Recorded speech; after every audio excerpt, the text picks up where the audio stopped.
नमस्कार प्यारे विद्यार्थियों। लक्ष्य क्लासेस बालोतरा की यूट्यूब चैनल में आप सभी का स्वागत है। प्यारे विद्यार्थियों, अपन आपके बातचीत कर रहे थे दूसरे अध्याय की, और दूसरे अध्याय के अंदर आज अपन बातचीत करेंगे खनिजों के उपयोग। खनिजों के प्रकार मैंने आपको अच्छी तरीके से याद करवा दिए थे। उम्मीद है आपने बहुत अच्छी तरीके से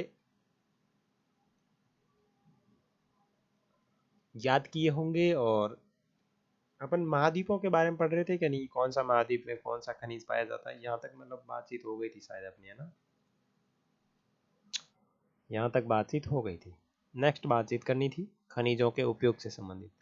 खनिजों का उपयोग कई उद्योगों में होता है। रत्नों के लिए प्रयोग किए जाने वाले खनिज प्राय कठोर होते हैं। इन्हें आभूषण बनाने के लिए विभिन्न शैलियों में जड़ा जाता है। तांबा एक अन्य धातु है जिसका उपयोग सिक्के से लेपर पाइप तक वस्तु में बनाया जाता है। और कंप्यूटर उद्योग में प्रयुक्त होने वाला सिलिकॉन क्वार्ट्ज से प्राप्त किया जाता है। तो ध्यान रखना, इस चीज को थोड़ा सा मैं अंडरलाइन कर लेता हूँ। ऐसे न करे न दिखाया कर भाई साहब। हम्म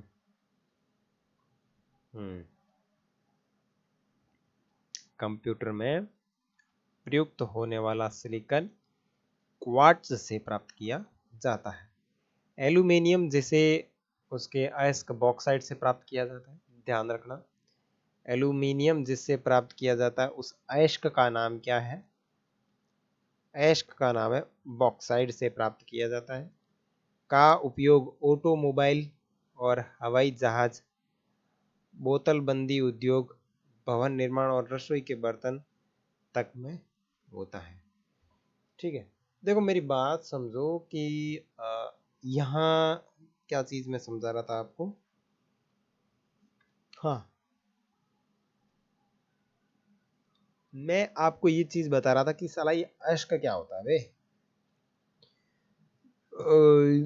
ये जो अयस्क होता है ये क्या होता है? मेरी भाषा को बुरा नहीं माने, ये एक आपको सिर्फ समझाने की दृष्टि से बोली जाती है। ऐसा कोई गलत इंटेंशन नहीं निकालना है इसका। देखो, अयस्क क्या होता है?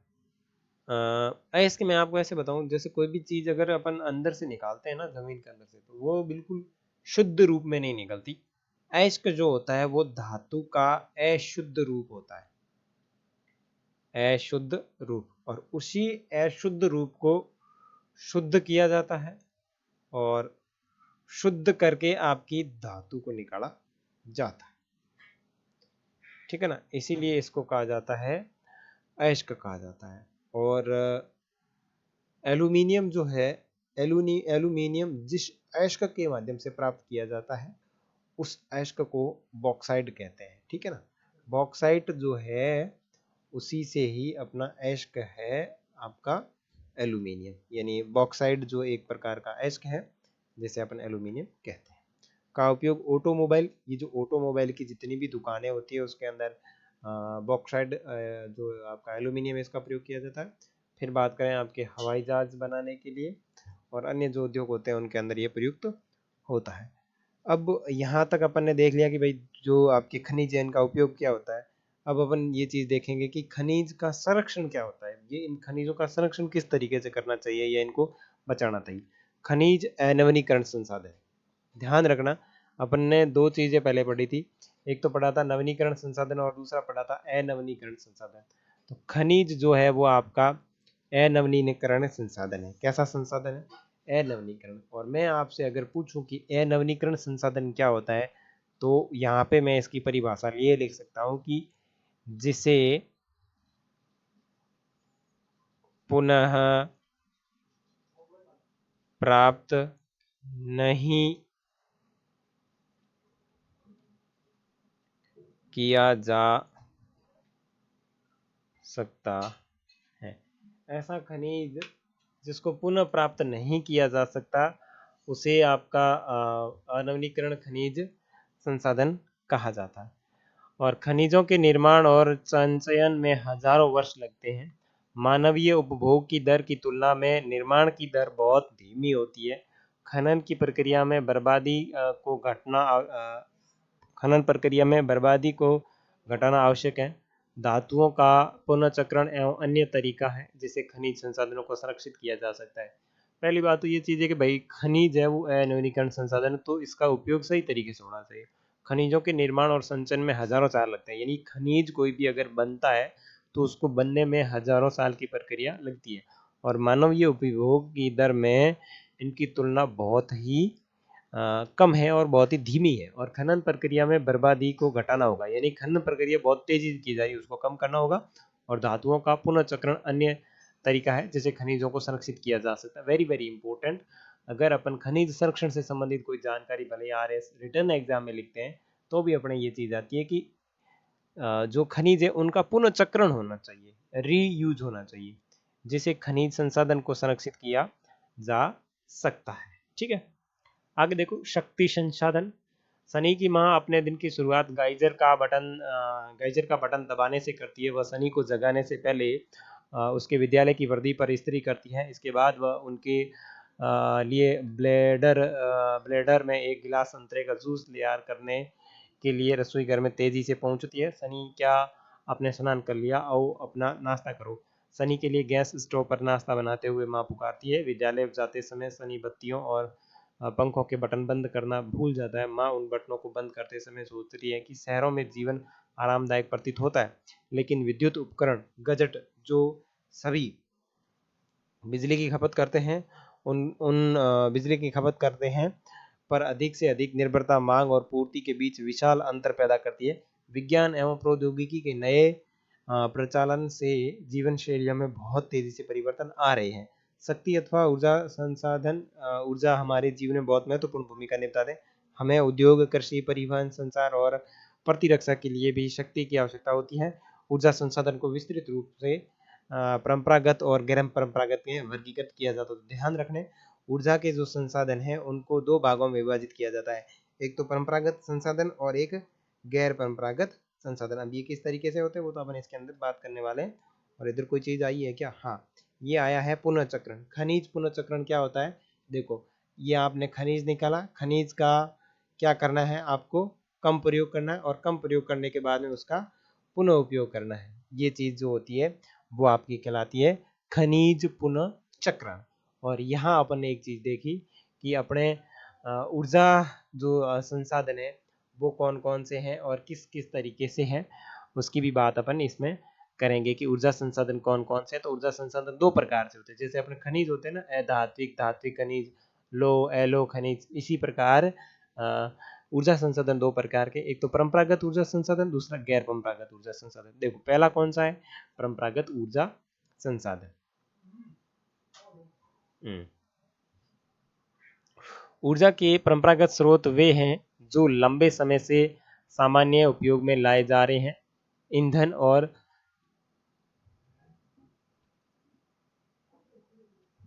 ऊर्जा के परंपरागत स्रोत वे हैं जो लंबे समय से सामान्य उपयोग में लाए जा रहे हैं। ईंधन और जीवाश्मी ईंधन परंपरागत ऊर्जा के दो मुख्य स्रोत हैं। देखो ध्यान रखो, परंपरागत ऊर्जा संसाधन किसे कहते हैं? परंपरागत स्रोत वे होते हैं जो लंबे समय से काम में लिए जा रहे हैं। परंपरा से आप याद रखो कि भाई कई टाइम से उनको यूज लिया जा रहा है, उनको कहा जाता है ऊर्जा के परंपरागत स्रोत। और जीवाश्म, इसके अंदर कौन कौन? ईंधन, ईंधन मतलब लकड़ी, और जीवाश्म ईंधन परंपरागत के दो मुख्य स्रोत है, यानी पुराने समय से इनको यूज लिया जाता है। सबसे पहले बात करें ईंधन की, इसका उपयोग खाना पकाने और ऊष्मा प्राप्त करने के लिए किया जाता है। देखो गांव में तो इसका उपयोग किया जाता है खाना पकाने के लिए, और सिटी के अंदर इसका उपयोग किया जाता है ऊष्मा प्राप्त करने के लिए। हमारे देश में ग्रामीण क्षेत्र द्वारा उपयोग किए कई 50% से अधिक जनसंख्या है वो इसका उपयोग ईंधन के रूप में करती है। ठीक है, खनिज तेल और प्राकृतिक गैस की बात करें तो खनिज तेल और प्राकृतिक गैस, लाभ और हानि क्या है? देखो खनिज तेल आसानी से परिवहनीय यानी टेकर है, पेट्रोलियम रसायन का आधार है। और प्राकृतिक गैस की बात करें तो आसानी से परिवहनीय यानी पाइपलाइन मिलाई जा सकती है। तेल और कोयले से अधिक स्वच्छ है और तेल से सस्ता भी है। उसके बाद में हानि क्या है? तेल अधिक प्लावन एवं गैस रिसाव के कारण ऑक्सीजन का आवश्यक करते हैं।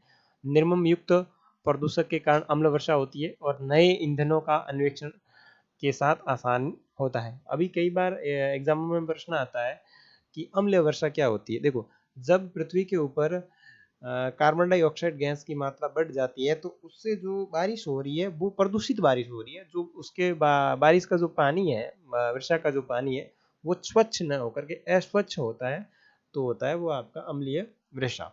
उसके बाद में देखो ऊर्जा के संसाधन की बात करें तो ऊर्जा के परंपरागत स्रोत की बात करें तो देखो, ईंधन और कोयला। ईंधन के लाभ क्या है? सुप्राय है, यानी अच्छे से मिल सकता है और बहुसंख्यक लोगों को अपना ऊर्जा प्रदान करता है। हानि क्या है? संग्रहण में अधिक समय लगता है, प्रदूषण फैलता है और हरित गृह प्रभाव में वृद्धि करता है और निर्वनीकरण है। देखो, हरित गृह प्रभाव क्या होता है? यानी हरित गृह का मतलब है ग्रीन हाउस गैस, यानी कार्बन डाइऑक्साइड गैस इससे अधिक निकलती है। उसके बाद में बात करें कोयले की, जो एक ऊर्जा के परंपरागत स्रोत के अंतर्गत आता है और ये जो विस्तृत रूप से उपलब्ध तो है, ये इसका लाभ है और विद्युत रूपांतरण के लिए काफ़ी उपयुक्त होता है। लेकिन सबसे बड़ी इसकी हानि जो है वो है कि ये एक प्रकार से प्रदूषण का स्रोत है और परिवहन के लिए भारी है। उसके बाद में जल विद्युत क्या है? प्रदूषण मुक्त है, इससे कोई प्रकार का प्रदूषण नहीं होता। सिंचाई और मत्स्य को बढ़ावा मिलता है और बहुत ही सस्ता है। और हानि क्या है? स्थानीय समुदाय का विस्थापन होता है, निम्न क्षेत्रों में जल प्लावन होता है और स्थापित करने में बहुत ही अधिक खर्चा उत्पन्न होता है। तो आपके सारे के सारे ऊर्जा के परंपरागत स्रोत हैं, उनकी अपने बातचीत कर दी। आगे देखो,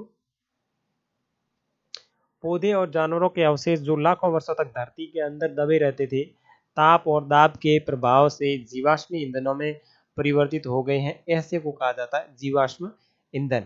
देखो, अपन आगे चीजें पढ़ेंगे, शायद मेरे हिसाब से आपके इसके अंदर आनी चाहिए। जैसे कि अपने कांतरित चट्टान और आग्नेय चट्टान देखी होंगी और एक अवसादी चट्टान देखी होगी। अवसादी चट्टान जब कांतरित चट्टान से परिवर्तित होकर जब अवसादी चट्टान बनती है तो उसके अंदर बहुत सारे जीवों के अवशेष उसके अंदर दब जाते हैं। यानी जीवों के अवशेष दब जाने के कारण उनको जीवाश्म चट्टान भी कहा जाता है, अवसादी चट्टान को। और उसी जीवाश्म इसके बीच में जो दबे हुए जो जीव होते हैं, उसी को बोला जाता है जीवाश्म खनिज, जो जीवों के अवशेषों से बने होते हैं। और ये क्या बता रहा है कि पौधे और जानवरों के अवशेष जो लाखों वर्षों तक धरती के अंदर दबे रहते थे और ताप और दाब के प्रभाव से जीवाश्म ईंधनों में परिवर्तित हो गए। जैसे अपने कोयले की बात करें तो कोयला एक प्रकार से जीवाश्म ईंधन है। जैसे कौन कौन से हो गए? देखो, कोयला, पेट्रोलियम, प्राकृतिक गैस ऊर्जा के प्रमुख है जो आपके परंपरागत भंडार है। इन खनिजों के भंडार सीमित हैं। विश्व की बढ़ती जनसंख्या जिस दर से इनका उपयोग कर रही है वह इनके निर्माण की दर से कहीं अधिक है, इसलिए ये शीघ्र ही समाप्त होने वाले हैं। इसलिए ये बहुत ही जल्द समाप्त होने वाले हैं। कोयला,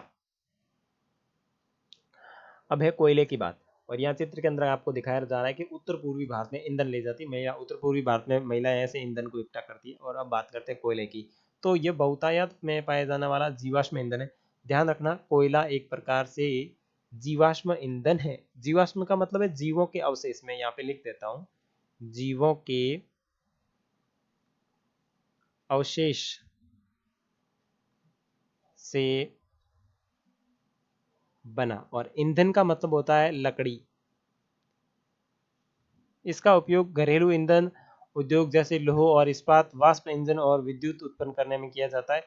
कोयले से प्राप्त विद्युत को तापीय ऊर्जा कहते हैं। कोयले से प्राप्त विद्युत जो होती है उसको कहते हैं तापीय ऊर्जा। तापीय ऊर्जा क्यों कहा जाता है? देखो, हर एक चीज में प्रश्न बनता है, हर एक चीज के अंदर आंसर निकलता है। अब अपन ने यहाँ पे बात की कि जो कोयला है वो एक प्रकार से जीवाश्म ईंधन है और इसी जीवाश्म ईंधन से क्या होता है, इसका उपयोग एक तो घरेलू उपयोग होता है खाना बनाने के लिए, दूसरा उद्योगों में उपयोग लिया जाता है। जैसे आपके लौह इस्पात उद्योग है, उसके अंदर लोहे को गलाने के लिए कोयले का उपयोग किया जाता है।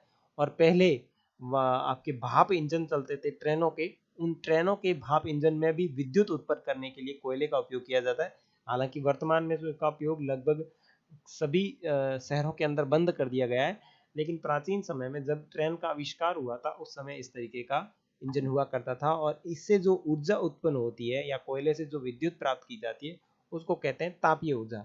तापीय का मतलब ये है कि ये बहुत ही गर्म होता है। इसलिए कोयला जिसका हम आज उपयोग कर रहे हैं वह लाखों वर्ष पूर्व विशाल फर्न और दलदल के भूमि की परत में दबने से बना और कोयला इसलिए अंतर्हित धूप के रूप में जाना जाता है। कैसा जाना जाता है? अंतहरित धूप के रूप में जाना जाता है। अब थोड़ा सा यहाँ पे समझ लें कि कोयले का निर्माण हुआ कैसे। देखो, मैं इतना ज्यादा ज्योग्राफी के डिटेल में आपको जाके नहीं बताऊंगा, लेकिन थोड़ा सा पर अगर सामान्य रूप से देखें तो मैं बात करूंगा, आज से हजारों करोड़ों वर्ष पहले पृथ्वी एक बिल्कुल गर्म गोला हुआ करती थी, बिल्कुल एक आग का गोला हुआ करती थी। जैसे वर्तमान में सूर्य कितना गर्म है, उतनी ही गर्म हमारी पृथ्वी हुआ करती थी। और अचानक इस पृथ्वी के अंदर एक विस्फोट हुआ, जिसके कारण सूर्य तो टूट करके अलग चला गया, और ये पृथ्वी और ये जो अपने 9 8 ग्रह है ना, 8 ग्रह, ये सारे ग्रह अलग अलग बन गए। अब धीरे धीरे पृथ्वी के ऊपर क्या हुआ, ऊपरी जो पट्टी थी वो अपनी ठंडी होने लगी,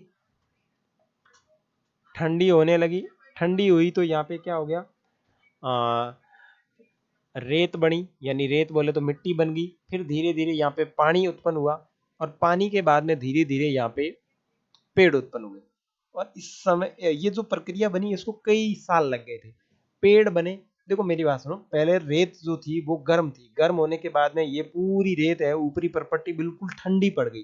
ठंडी पड़ने के बाद में यहाँ पे जो जल वाष्प था, यानी यहाँ पे जब विस्फोट हुआ तो जो जल वाष्प बना हुआ था उस पूरे वायुमंडल के अंदर, वो जल वाष्प पिघल करके पेड़ मतलब जमीन के ऊपर गिरा। जैसे इस रेत के ऊपर गिरा तो धीरे धीरे कोई वनस्पति उगने लगी, और उस वनस्पति ने पेड़ का रूप धारण कर लिया। और ये हजारों करोड़ों वर्ष में इस धरती पर इतने सारे पेड़ फैल गए थे। और उसके बाद में एक बार फिर उथल पुथल हुआ, तो ये जो पेड़ थे यहाँ पे, ये पेड़ क्या हो गए, जमीन के अंदर दब गए। जमीन के अंदर क्या हो गए, सारे के सारे दब गए। और ये जो पेड़ों के अवशेष है, वर्तमान में इनको कोयला कहा जाता है। ये पेड़ों के अवशेष हजारों करोड़ों वर्षों तक जमीन के अंदर दबे रहे, पिघलते रहे, जमीन के तापमान को सहते रहे, जमीन की जो क्या बोलते हैं उसको, आर्द्रता को सहते रहे। और ये पूरी प्रक्रिया हजारों करोड़ों वर्ष बाद कंप्लीट हुई, और हजारों करोड़ों वर्ष बाद में जो इसका रिजल्ट निकला, वो निकला कोयले के रूप में। अब कुछ पेड़ जो अच्छी खासी लकड़ी वाले थे, उनका कोयला बहुत अच्छी क्वालिटी का बनता है। और जो कुछ पेड़ ऐसे ही थे जो वर्तमान में नए नए ही उग रहे थे, तो उनकी कम क्वालिटी का कोयला बनाए। तो अपन जैसे कोयला वाला टॉपिक पढ़ेंगे, तो उस कोयले वाले टॉपिक के अंदर अपन कोयले के प्रकार पढ़ेंगे, उनके अंदर कार्बन की मात्रा कितनी होती है, उस यूनिट के अंदर अपन इसको बहुत अच्छे तरीके से देखेंगे कि कोयला किस तरीके से बना होगा, क्या चीज रहेगी। लेकिन आपको मोटा मोटी ये समझना है कि कोयले का निर्माण कैसे हुआ था और कैसे हुआ होगा, ठीक है। और तो यहाँ पे अपन ने समझ लिया कि कोयला जमीन के अंदर से निर्मित हुआ है, इसलिए इसको अंतर्हित धूप के रूप में जाना जाता है। विश्व में अग्रणी कोयला उत्पादक देश की बात करें तो सबसे पहले आपके चीन का नंबर आता है, उसके बाद में संयुक्त राज्य अमेरिका का नंबर आता है, जर्मनी का नंबर आता है, रूस आता है, दक्षिण अफ्रीका आता है, उसके बाद फ्रांस आता है। तो ध्यान रखें, चीन फर्स्ट नंबर, संयुक्त राज्य अमेरिका 2 नंबर, 3 नंबर अपनी जर्मनी, 4 नंबर आपका रूस, 5 नंबर आपकी दक्षिण अफ्रीका, 7 नंबर आपका फ्रांस। भारत के कोयला उत्पादक क्षेत्र रानीगंज। अगर भारत की बात करें तो भारत के अंदर कोयला उत्पादक क्षेत्र कौन है, रानीगंज। और पश्चिम बंगाल के झरिया, धनबाद और बोकारो झारखंड में कोयले उत्पादक क्षेत्र। ध्यान रखना, भारत के अंदर कौन है, भारत के अंदर एक तो है रानीगंज, आपके एग्जाम में आएगा कि रानीगंज, सॉरी, भारत के प्रमुख कोयला उत्पादक क्षेत्र कौन थे, तो रानीगंज। उसके बाद में आपको याद रखना है पश्चिम बंगाल, पश्चिम बंगाल के अंदर आपका है झरिया, क्या नाम है, झरिया। और धनबाद, धनबाद। और झारखंड की बात करेंगे तो झारखंड के अंदर है आपका बोकारो, बोकारो, ठीक है। पेट्रोलियम, इसकी भी बातचीत कर लेते हैं। पेट्रोलियम, देखो पेट्रोलियम जिसे आपकी कार चलती है, और तेल जो आपकी साइकिल को चरमाने से रोकता है, दोनों की शुरुआत गाढ़े काले द्रव से होती है, जिसे पेट्रोलियम कहते हैं, ठीक है ना, जिसे क्या कहते हैं, पेट्रोलियम कहते हैं। और ये सैलों की परतों के मध्य पाया जाता है, और इसका वेधन अपतटीय तट ये क्षेत्रों में तेल क्षेत्र से किया जाता है। ओके, इस चीज को समझो। देगा इसका वेधन, वेधन का मतलब निकालने की प्रक्रिया, अपतटीय तथा तटीय क्षेत्रों में किया जाता है। तटीय क्षेत्रों का मतलब क्या हुआ, समुद्री किनारों। तदुपरांत इसके परिष्करणशाला भेजा जाता है, इसके उपरांत इसको भेजा जाता है परिष्करणशाला में भेजा जाता है, यानी रिफाइनरी में भेजा जाता है, जहां अपरिष्कृत, कौन सा अपरिष्कृत पेट्रोलियम के प्रक्रमण से विभिन्न तरह के उत्पाद बनते हैं। डीजल बनता है, पेट्रोल बनता है, मिट्टी का तेल बनता है, मोम बनती है, प्लास्टिक बनता है, संयंत्र तैयार किए जाते हैं। पेट्रोलियम और इससे बने उत्पादकों को काला सोना कहा जाता है। अब बात मेरी वापस पुनः सुने। अपन बात कर रहे हैं पेट्रोलियम की। पेट्रोलियम क्यों है? आज हर एक व्यक्ति इस शब्द को जानता है कि पेट्रोल क्या होता है, लेकिन पेट्रोलियम शब्द जो है वो भाई गाढ़े काले द्रव से, जो गाढ़ा काला द्रव पानी पानी क्या उसको जमीन के अंदर से निकाला जाता है, उसको बोला जाता है पेट्रोलियम। ठीक है। और इसकी निकालने की जो प्रक्रिया होती है या तो तटीय क्षेत्र के पास में होती है, और तटीय क्षेत्र के निकालने के बाद में इस गाढ़े काले द्रव पदार्थ को परिष्करणशाला में भेजा जाता है। परिष्करणशाला का मतलब होता है रिफाइनरी के अंदर इसको भेजा जाता है, जहां ये अपरिष्कृत, अपरिष्कृत का मतलब होता है अशुद्ध पेट्रोल जो होता है, इसको शुद्ध पेट्रोल के रूप में निकाला जाता है। लेकिन जो अशुद्ध इसके भाग होते हैं उनको फेंक नहीं दिया जाता। उस अशुद्ध भाग से क्या बनता है? अशुद्ध भाग से बनता है डीजल, पेट्रोल, मिट्टी का तेल यानी घासलेट, मोम, प्लास्टिक, स्नेहक तैयार किए जाते हैं। स्नेह का मतलब आपके जितने भी सौंदर्य प्रसाधन सामग्री है, फेयर एंड लवली, लिपस्टिक, टिमकाना, टिमकीनी, जितने भी ये चेहरे पे लगा के घूमते हैं ना नकाब के चेहरे, वो सारे के सारे क्या है, इन्हीं से तैयार होते हैं। अगर आपको यकीन नहीं होता तो आपका वेस्लिन की जो डब्बी आती है ना, उसके ऊपर लिखा हुआ होगा कहीं ना कहीं पेट्रोलियम जेली, आप ढूंढ लेना, आपको मिल जाएगा। और ये जितने भी प्रोडक्ट होते हैं वो इन्हीं से तैयार किए जाते हैं। तो ध्यान रखना, इनका निर्माण वहां होता है जहां पेट्रोल निकलता है। तो जैसे कि अपने पचपदरा के अंदर रिफाइनरी लग रही है, तो यहाँ से बहुत निकलेंगे। तो यहाँ पे फेयर एंड लवली बहुत सस्ती होने वाली है भाई, ठीक है ना, एक्स्ट्रा खरीद के रख लेना सब। सनेक तैयार किए जाते हैं। पेट्रोलियम और इससे बनने वाले उत्पादकों को काला सोना कहा जाता है, क्योंकि ये बहुत अधिक मूल्यवान होते हैं। पेट्रोलियम के मुख्य उत्पादक देश ईरान है। पेट्रोलियम के सबसे मुख्य उत्पादक देश की बात करें तो ईरान है, फिर इराक है, फिर सऊदी अरब है और कतर है। अन्य उत्पादक देश के अंदर बात करेंगे संयुक्त राज्य अमेरिका, रूस, वेनेजुला और अल्जीरिया है। भारत में मुख्य क्षेत्र की बात करें तो असम का डिगबोई है। उसके बाद में मुंबई, बॉम्बे, हाई तथा कृष्णा और गोदावरी नदियों के डेल्टा में ये पाया जाता है। तो ये तो विश्व वाले तो हो गए याद, लेकिन भारत के भी आपको याद रखना जरूरी है। पहले नंबर पे आपका असम का डिगबोई, उसके बाद में बम्बई, बॉम्बे हाई जिसका नाम है, उसके बाद में कृष्णा और गोदावरी जो नदियां हैं उनके डेल्टा पर भी इनका निकाला जाता है। और यहाँ पे कुछ ऊपर चीज दी हुई थी, यहाँ पे भी उसको पढ़ना था। देखो, शब्द उत्पत्ति। पेट्रोलियम शब्द लैटिन शब्द पेट्रा, पेट्रोलियम शब्द की उत्पत्ति किससे हुई है भाई? पेट्रोलियम शब्द की उत्पत्ति हुई है लैटिन भाषा के पेट्रा शब्द से हुई है, जिसका अर्थ होता है शेल। ओलियम अर्थ तेल से लिया गया और ओलियम का अर्थ जो है वो आपके तेल से लिया गया, इसलिए इसको बोला जाता है पेट्रोलियम। तो ध्यान आया, पेट्रो जो शब्द है वो आपके लिया गया लैटिन भाषा से, ठीक है ना, जिसका मतलब होता है शेल यानी पर्त, और ओलियम का अर्थ होता है तेल से लिया गया, और इसलिए पेट्रोलियम का अर्थ होता है शेल, तेल। ठीक है, तो यहाँ पे आपको समझ में आ गया होगा। और अपन प्राकृतिक गैस को पढ़ लेते हैं, फिर इसको एंड करेंगे। ठीक है, काफी मेरा हो गया है क्लास है आज, इसलिए प्राकृतिक गैस। देखो, प्राकृतिक गैस पेट्रोलियम निक्षेपों के साथ ही पाई जाती है और तब निर्मुक्त होती है जब अपरिष्कृत तेल को धरातल पर बाहर लाया जा सकता है, और इसका उपयोग घरेलू और वाणिज्यिक ईंधनों के रूप में किया जाता है। तो ध्यान रखना, जो पेट्रोलियम गैस होती है अपनी, इसका उपयोग आपके घरेलू और वाणिज्यिक ईंधनों के रूप में किया जाता है। जैसे बात करें रूस, नॉर्वे, यूके, नीदरलैंड प्राकृतिक गैस के प्रमुख उत्पादक देश हैं। तो ये जो मुख्य, जैसे ईरान, इराक जो आपके पेट्रोलियम इसके मुख्य देश उत्पादक देश हैं, उसी प्रकार जो प्राकृतिक गैस है इसके मुख्य उत्पादक देश बात करें रूस, नॉर्वे, यूके, नीदरलैंड, ये प्रमुख मुख्य उत्पादक देश हैं। भारत में जैसलमेर और कृष्णा गोदावरी डेल्टा, भारत के अंदर जैसलमेर, कृष्णा गोदावरी डेल्टा, त्रिपुरा और मुंबई के कुछ अपतटीय क्षेत्रों में प्राकृतिक गैस संसाधन है। तो भारत के अंदर अगर बात करें प्राकृतिक गैस संसाधन कहाँ पे है, तो सबसे पहले आपके पश्चिमी राजस्थान जैसलमेर के अंदर, उसके बाद में कृष्णा गोदावरी डेल्टा जो क्षेत्र है वहाँ पे, और उसके बाद में त्रिपुरा और मुंबई वाले क्षेत्र में मिलते हैं। और विश्व के बहुत कम देश के पास प्राकृतिक गैस अपने पर्याप्त भंडार रखते हैं। हमारे देश जीवाश्म ईंधनों के उपयोग की तीव्र वृद्धि से ने चिंताजनक दर से इन्हें समाप्त तक पहुंचा दिया। ईंधनों के जलने से निकलने वाले विषैली प्रदूषक भी चिंता का विषय है। जीवाश्म ईंधन का अनियंत्रित जलाना अनियंत्रित टोटी की टपकने के समान है, जो अत्यंत सूख जाती है। इससे हमारा ध्यान ऊर्जा के विभिन्न गैर परंपरागत स्रोतों के दहन की ओर बढ़ाया, जो कि जीवाश्म ईंधनों के स्वच्छतर विकल्प है।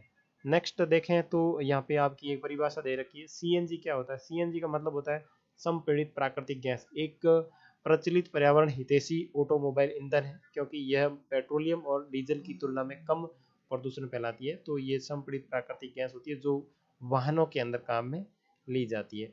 नेक्स्ट की क्लास अपन करेंगे आगे। तब तक के लिए जय हिंद, जय भारत। गला बहुत खराब हो चुका है, अगर चैनल के ऊपर नए हैं तो सब्सक्राइब जरूर